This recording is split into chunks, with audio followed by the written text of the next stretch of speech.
The Fargo Five, I'm Conrad Fargo. This is the city of frost and fire. It's a north of normal metro.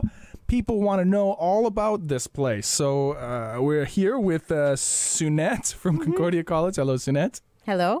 Now, you know how famous Fargo is because you had heard about it when you were living in Utah, right? And, yeah. And I'm sure you had some kind of impressions about it before you came, or what was your impression of Fargo before you came? You know, what was the stereotype, right? Like, not after you came, I discovered this and this and this, but when you lived in California, lived in Utah, what was in your head as far as Fargo, North Dakota? I will be really honest. I had no idea that Fargo was a place that existed, and I had no context or background. I know there's a movie or a series, I think, that I haven't watched it yet, but I had... Oh, you got to watch the movie. Absolutely no context of You've never the city seen of Fargo. Wait, you've never seen Fargo? Nope. Nope. The movie? No. Oh, it's a great movie. No, okay. I'll try to watch it. I mean, it's good. I mean, I'm a real movie snob. Okay. I mean, okay. I don't like most things, just in general. Fargo's very good, and the TV series. The Coen brothers are geniuses. I'll have to get onto it. Yes. Catch onto it. Well, so this show is hugely popular. Okay. We just passed 100 subscribers. Oh, wow. We have 103 subscribers. So thanks to all the subscribers, almost 9,000 views. We're going to be over 9,000 before you know it. Congratulations. Yes, and so people, they send mail. Okay. They send mail, and they send letters and letters and mail, and they ask questions. And I tell them who's going to be on. And so I told them that we're going to have Sunet from the Try College Alliance of Latinos on. And they sent in some listener mail, so we're going to read that on the air and get your impression. How does that sound? Sounds good. Okay. So we've got Dave in San Antonio, Texas.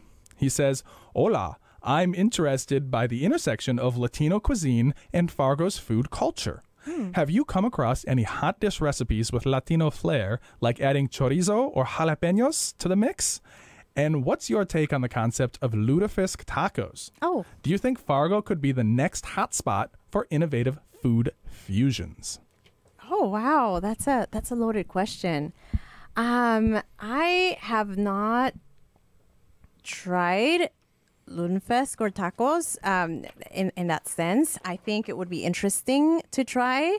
And why not? I mean, Fargo is growing tremendously. I just learned from last week that we're having a new hot pot place or a K-pop place. Oh, really? That's going to come in the city of Fargo. So I'm like, why not? Why shouldn't we right over by the old Johnny Carino's. Yeah. So why not innovate? I'm all up for innovation for sure. All right. The next question is from Juan in Los Angeles, California. Hey, have you ever been to Los Angeles? Yes. That's your old stomping ground. I have. Do you know Juan? I don't know Juan.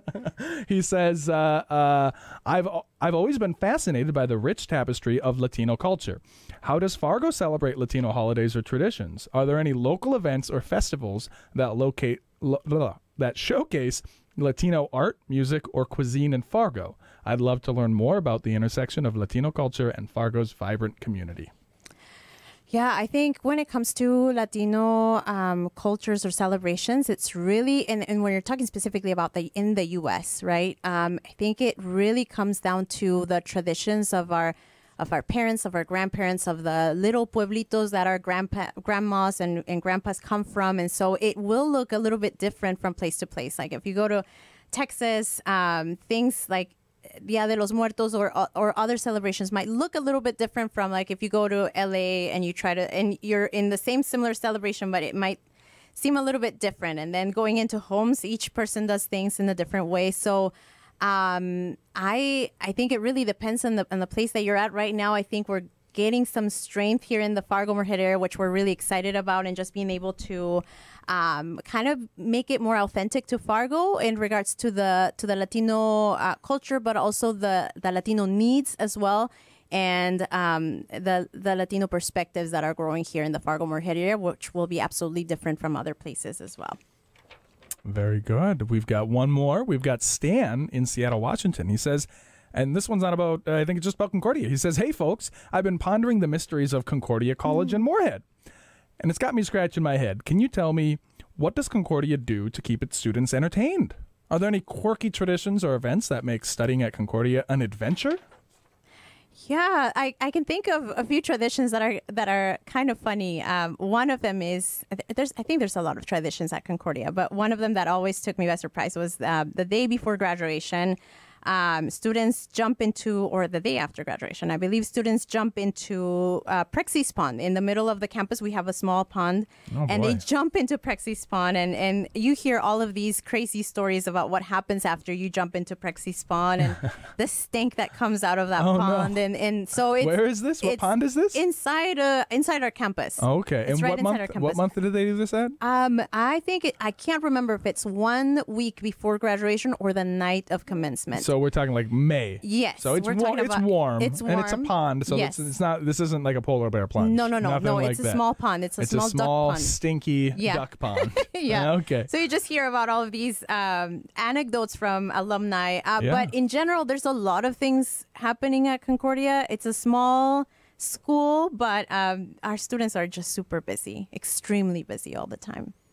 All right. Well, give some Lutefisk tacos a try.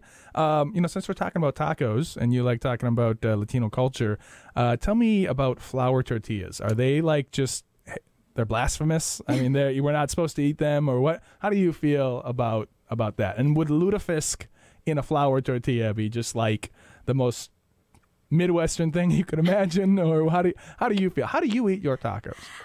So just for context, and I'm going to speak specifically about Mexico. Sure. The northern side of Mexico, they do eat a lot of flour tortillas. Okay. So it's more traditional to eat flour tortillas in the north, really? And more traditional to eat corn tortillas in the south. My mom's from the south, so I eat most of my food with corn tortillas. I see. And now, is that tortillas? I don't even know this. Is that a Mexican thing, or is that a broadly Latino thing? Like if I go to Spain in Europe, are they having tortillas? What does tortilla even mean? This is what I know. Tortillas is more a pre-Columbian food, so meaning before the Spanish Inquisition and the Spanish conquer, our ancestors were already doing before Didn't all that. Expect that. Oh. Yeah, well, there was an imposition and an inquisition as well in Latin America. Yeah. That's history of Latin America. So before the conquest or colonization of Latin American countries, at least I know that in Mexico there was this tradition of making tortillas from our ancestors. So it is a food that's millennial old, and I might imagine that there's similar dishes, or like, for example, if you talk about tamales, there's different versions of tamales in all over Latin America.